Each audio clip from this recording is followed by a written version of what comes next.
Friends, welcome to my new blog. आप सभी को राधे कृष्णा। आई होप आप लोग अच्छे होंगे, स्वस्थ होंगे और खुशहाल होंगे।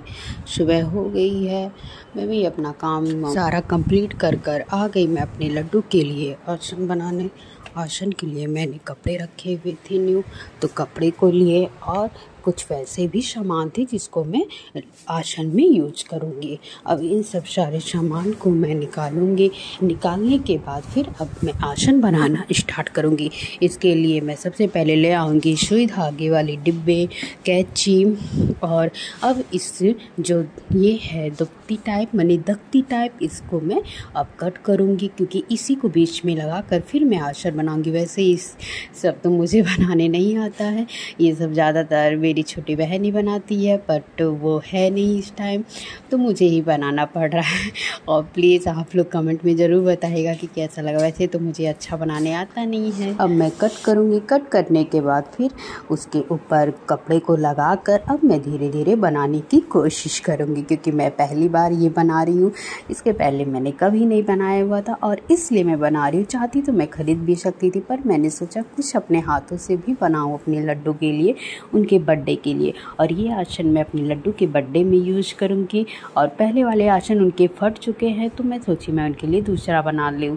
और मार्केट में तो वैसे मिलते हैं, पर मैं नहीं मंगवाई। मैं सोची लाओ मैं भी कोशिश करती हूँ लड्डू के लिए बनाने के लिए।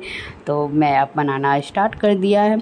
अब मैं सारी चीज़ों को यूज करते करते धीरे धीरे अब मैं बनाने की कोशिश करूँगी। सबसे पहले नीचे का आसन उनका बना लूँगी, उसके बाद फिर मैं उनके लिए तकिया भी बनाऊँगी, क्योंकि उनके बिस्तर पे जो तकिया लगता था वो गायब हो गया। मतलब पता नहीं कहाँ चला गया, दिख ही नहीं रहा था। तो मैंने सोचा कि इसके लिए भी एक तकिया बना लेती हूँ और आसन के साइड में रखने के लिए 2 तकिए बना लेती हूँ, मतलब कुशन। अब इन सबको मैं बनाना स्टार्ट कर दिया है, तो मैं बना लेती हूँ। सबसे पहले मैंने आसन बना लिया है। अब आसन को बनाने के बाद फिर मैंने वो वाले पेपर रखे थे किरकिरे, तो मैं सोची कि लाओ से थोड़ा मैं डेकोरेशन कर देती हूँ साइड में।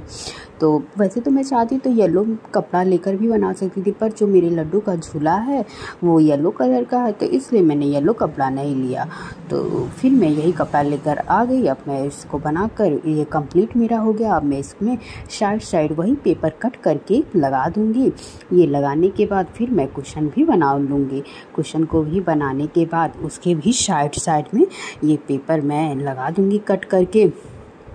और वैसे ही सिर्फ मेरे पास पिंक पेपर ही बचा था और थोड़े से ग्रीन बचे हुए थे, और सारे पेपर तो ख़त्म हो चुके थे, क्योंकि आसन जो लड्डू का बना है तो उसमें और सारे यूज हो गए थे और मैं ख़रीद भी नहीं पाई। तो मैंने सोचा जो मेरे पास है उसी से मैं बना लेती हूँ। तो ये सब तो मेरा बनकर तैयार हो गया है, लेकिन अभी मैं इसे अपने लड्डू के पास नहीं लगाऊंगी, क्योंकि मैं सोची कि मैं बर्थडे के दिन ही के लिए ये न्यू सा जो मैंने आसन बनाया है वो लगाऊंगी। अब मैं इस आसन को और कुशन को रख देती हूँ उनके बास्केट में, जिसमें उनके और सारे भी मैंने सामान रखे हुए थे। अब इन सबको रखने के बाद फिर जो मैंने ये सब कट किए करके मैंने किए थे, और ये जो मैंने सामान फैलाए हुए थे जैसे कि कट किए थे पेपर वो, और इसका कपड़े का कटिंग वटिंग, इन सबको अब मैं थोड़ा जाऊँगी बाहर फेंक आऊँगी, क्योंकि ये अच्छे नहीं लग रहे मेरे लड्डू के पास फैले हुए हैं। और सुई धागे के डिब्बे भी मैं जो लाई थी उसको भी मैं अब जाके रखाऊंगी। कैंची उची सब मैं हटा कर उसके बाद फिर आ जाऊंगी अपने लड्डू के पास, क्योंकि उनके खाने का भी टाइम हो रहा था, मतलब भोग का टाइम। तो अब ये सब करने के बाद मैं उन्हें भोग भी खिला दूंगी। आप सभी को अगर ये मेरा ब्लॉग अच्छा लगा हो तो प्लीज़ लाइक, सब्सक्राइब, शेयर और कमेंट करना मत भूलिएगा। आप सभी को राधे कृष्णा, बाय बाय।